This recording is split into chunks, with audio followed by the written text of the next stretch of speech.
were all a thing of our own making, how should we rely on it as true, and how should it lend us support? Yes, we must know that within us we have that where space and time cease to rule, and where the links of evolution are merged in unity. In that everlasting abode of the Atman, the soul, the revelation of the Param Atman, the Supreme Soul, is already complete. Therefore the Upanishads say, "He who knows Brahman, the true, the all-conscious, and the infinite, as hidden in the depths of the soul, which is the supreme sky, the inner sky of consciousness, enjoys all objects of desire in union with the all-knowing Brahman." The union is already accomplished. The Param Atman, the Supreme Soul, has himself chosen this soul of ours as his bride, and the marriage has been completed. The solemn mantram has been uttered, "Let thy heart be even as my heart is." There is no room in this marriage for evolution to act the part of the master of ceremonies. The Esha, who cannot otherwise be described than as this, the nameless immediate presence, is ever here in our inmost being. This Esha, or this, is the supreme end of the other this.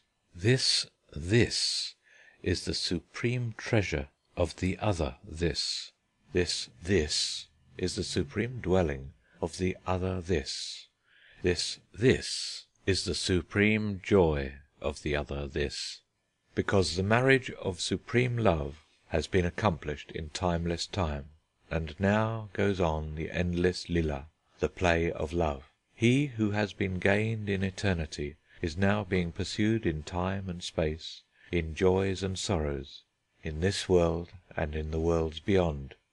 When the soul bride understands this well, her heart is blissful and at rest. She knows that she, like a river, has attained the ocean of her fulfilment at one end of her being, and at the other end she is ever attaining it. At one end it is eternal rest and completion, at the other it is incessant movement and change.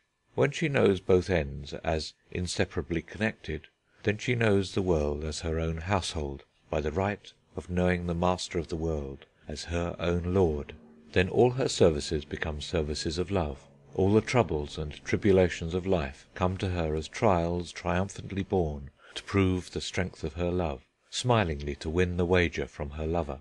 But so long as she remains obstinately in the dark, lifts not her veil, does not recognize her lover, and only knows the world dissociated from him, she serves as a handmaid here, where by right she might reign as a queen. She sways in doubt, and weeps in sorrow and dejection. She passes from starvation to starvation, from trouble to trouble, and from fear to fear.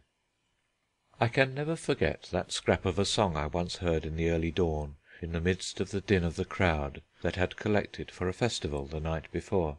"Ferryman, take me across to the other shore." In the bustle of all our work there comes out this cry, "Take me across." The carter in India sings while driving his cart, "Take me across." The itinerant grocer deals out his goods to his customers, and sings, "Take me across." What is the meaning of this cry? We feel we have not reached our goal, and we know with all our striving and toiling we do not come to the end, we do not attain our object.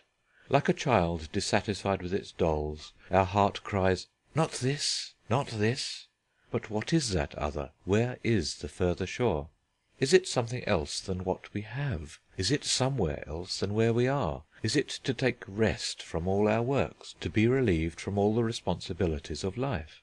No, in the very heart of our activities we are seeking for our end. We are crying for the across, even where we stand. So while our lips utter their prayer to be carried away, our busy hands are never idle.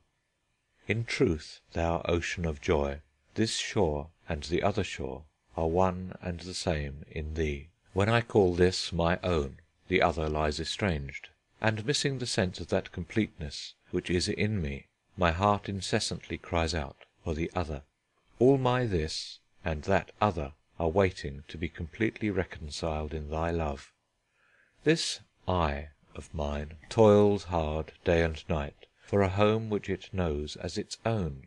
Alas, there will be no end of its sufferings so long as it is not able to call this home thine. Till then it will struggle on, and its heart will ever cry, "Ferryman, lead me across." When this home of mine is made thine, that very moment is it taken across, even while its old walls enclose it. This I is restless. It is working for a gain which can never be assimilated with its spirit, which it never can hold and retain. In its efforts to clasp in its own arms that which is for all, it hurts others and is hurt in its turn, and cries, "Lead me across." But as soon as it is able to say, "All my work is thine," everything remains the same, only it is taken across. Where can I meet thee unless in this mine home made thine? Where can I join thee unless in this my work transformed into thy work? If I leave my home I shall not reach thy home.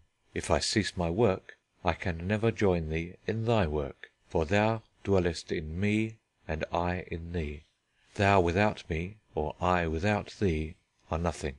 Therefore, in the midst of our home and our work, the prayer rises, "Lead me across," for here rolls the sea, and even here lies the other shore, waiting to be reached. Yes, here is this everlasting present, not distant, not anywhere else.